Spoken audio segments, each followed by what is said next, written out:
মানুষ শোকার্ত। আমরা এক প্রকারের বাকরুদ্ধ হয়ে পড়েছি। আমাদের এই ইমোশনকে কাজে লাগিয়ে, এই সেন্টিমেন্টকে কাজে লাগিয়ে আমরা দেখেছি যে সেদিন রাতে একদল বিপদগামী মানুষ তারা বাংলাদেশে একটা অস্থিতিশীল পরিস্থিতি সৃষ্টি করার জন্য, তৃতীয় পক্ষকে সুযোগ দেওয়ার জন্য প্রথম আলো, ডেইলি স্টারের কার্যালয় সহ বেশ কয়েকটি জায়গায় নাশকতা করেছে।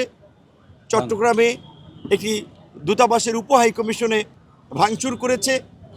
আমাদের বরেণ্য সাংবাদিক, গণতন্ত্রের পক্ষে সবসময় উঁচু কণ্ঠস্বর, ফেসিবাদের লড়াকু যোদ্ধা ছিলেন, কলম যোদ্ধা নুরুল কবির, তাকে হেনস্থা করা হয়েছে, লাঞ্ছিত করা হয়েছে। আমরা মনে করি এগুলো পরিকল্পিতভাবে করা হয়েছে দেশে একটা নৈরাজ্য তৈরি করার জন্য, অস্থিতিশীল পরিস্থিতি সৃষ্টি করে তৃতীয় পক্ষকে সুযোগ দিতে। যেই সময় বাংলাদেশ একটা নির্বাচনের দিকে ধাবিত হচ্ছে, জাতীয় নির্বাচনের তফসিল ঘোষণা হয়েছে এবং এরই মধ্যে একটি ঘটনা গোটা দেশের মানুষকে শঙ্কিত করেছে যে আমাদের সহযোদ্ধা, আমাদের সংগ্রামী তরুণ, আমাদের জুলাই যোদ্ধা হাদিকে প্রকাশ্য দিবালোকে গুলি করা। সেই শোক এবং রেশ কাটতে না কাটতেই আমরা দেখলাম যে দেশের দুটো স্বনামধন্য পত্রিকা অফিসে এইভাবে অগ্নি সংযোগ করা হলো। আমাদের প্রিয় যারা পরিচিত সাংবাদিক, একটা পত্রিকায়, আচ্ছা গণমাধ্যমে অনেক ধরনের মানুষ থাকে, অনেককে আমরা দেখেছি ফেসিবাদের আমলেও আমাদেরকে সহায়তা করেছে, এমনকি বিদেশিদের কাছেও আমাদের আন্দোলন সংগ্রামের খবরাখবর পৌঁছে দিয়েছে। তারা কেউ যখন বিল্ডিংয়ের ছাদে আটকা পড়ে কল দিচ্ছিল, ভাই আমরা মারা যাচ্ছি, আমাদেরকে বাঁচান, আমাদের ভবন জ্বলে যাচ্ছে, যদি কিছু করতে পারেন। এই গণ অভ্যুত্থানের 15 মাস পরে দেশের এই চিত্রটা দেশ সম্পর্কে খুবই একটা নেতিবাচক বার্তা দেয়। দেশের আইন শৃঙ্খলা, রাষ্ট্র ব্যবস্থার একটা ভঙ্গুর চিত্র সম্পর্কে বিশ্ববাসীকে ধারণা দেয়। এভাবে যদি চলতে থাকে তাহলে বাংলাদেশকে আমরা এগিয়ে নিতে পারবো না।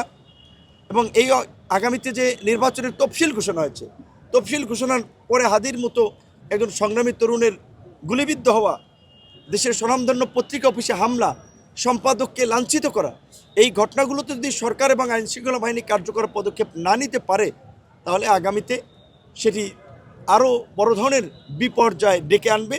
যেই বিপর্যয় নির্বাচনকে পিছিয়ে দিতে পারে, নির্বাচনকে অনিশ্চিত করে তুলতে পারে। এটি যদি হয় সেটি আমাদের কারোর জন্যই মঙ্গলজনক হবে না। কারণ একটি নির্বাচিত সরকার ছাড়া এই দেশকে সঠিক ট্র্যাকে নিয়ে যাওয়া সম্ভব হবে না, দেশকে স্থিতিশীল করা সম্ভব হবে না। আমরা এই পত্রিকা অফিসে হামলা সহ নুরুল কবির ভাইকে লাঞ্ছিত করা, আমরা এর তীব্র নিন্দা এবং প্রতিবাদ জানাই। আমরা মনে করি যে এই হামলা, গণমাধ্যমের উপরে হামলা, এটি গণতন্ত্রের জন্য অশনি সংকেত।